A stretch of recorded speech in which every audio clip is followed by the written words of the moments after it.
यह कहानी 200 साल पहले की है। दो मुसाफिर एक साथ किसी मंजिल के लिए निकले। एक का नाम था लाभ सिंह और दूसरे का नाम था संतोष सिंह। दोनों एक साथ सफर कर रहे थे। दोनों में फर्क था स्वभाव का। जहां संतोष सिंह अपने नाम की तरह ही संतोषपूर्ण जीवन जीने वाला और दयालु था, तो लाभ सिंह स्वभाव से बहुत कंजूस और लालची स्वभाव का था।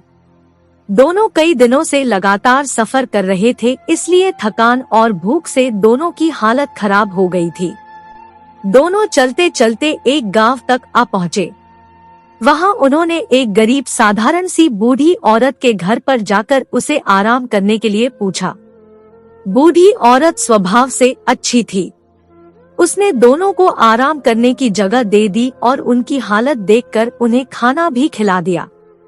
बूढ़ी औरत ने दोनों से काफी बातें की और बातों ही बातों में उसे पता चल गया कि दोनों एक बहुत लंबे सफर के लिए निकले हैं। अगले दिन जब दोनों मुसाफिर अपने सफर के लिए जाने लगे, तब उस बूढ़ी औरत ने दोनों को सफर में खाने के लिए रोटियां बांध कर दी। बूढ़ी औरत ने संतोष सिंह को 3 रोटियां बांधी और लाभ सिंह को 2 रोटियां बांधी। उसने ऐसा इसलिए किया क्योंकि उनके साथ की गई बातों से वह दोनों के स्वभाव को अच्छे से जान चुकी थी। दोनों अपने सफर में आगे बढ़े, तब लाभ सिंह संतोष सिंह से बोला, देखो उस बूढ़ी औरत ने मेरे साथ का कैसा पक्षपात किया है। उसने तुम्हें 3 रोटियां और मुझे सिर्फ 2 रोटियां दी है।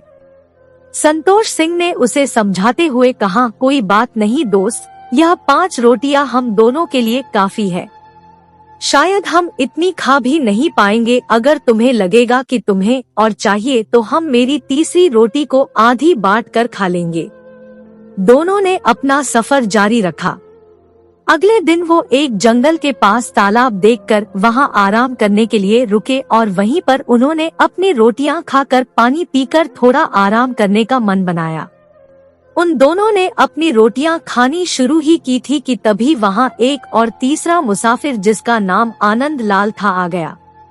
आनंद लाल दोनों से बोला, दोस्तों मैं बड़े लंबे सफर पर निकला हूँ और अब इस बड़े से जंगल में पूरे 40 घंटों से सफर कर रहा हूँ। यहाँ आसपास कोई घर नहीं है जिससे मैं खाने के लिए मदद मांग सकूं।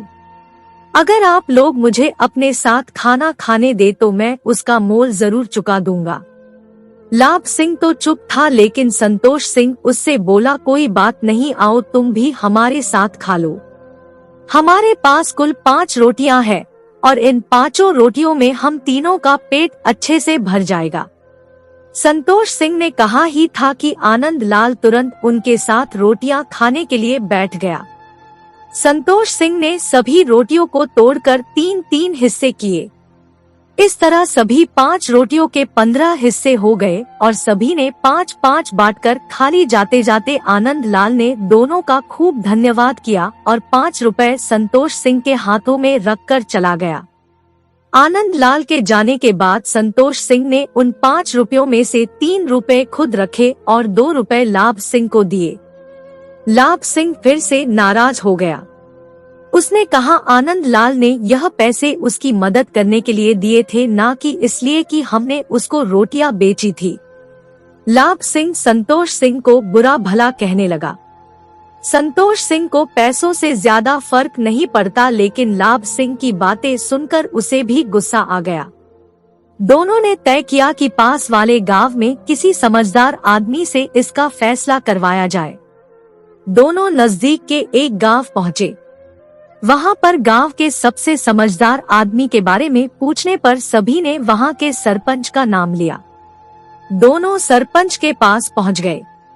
सरपंच ने दोनों की बातें सुनी और परिस्थिति को समझा और लाभ सिंह को कहा, तुम्हें जितने रुपए मिलने चाहिए थे उससे ज्यादा मिले हैं, इसलिए तुम 1 रुपया संतोष सिंह को दे दो। लाभ सिंह चौंक गया। उसने सोचा, कहाँ वो ज्यादा रुपए पाने के सपने देख रहा था और सरपंच ने उसे 1 और रुपया संतोष सिंह को देने के लिए कह दिया।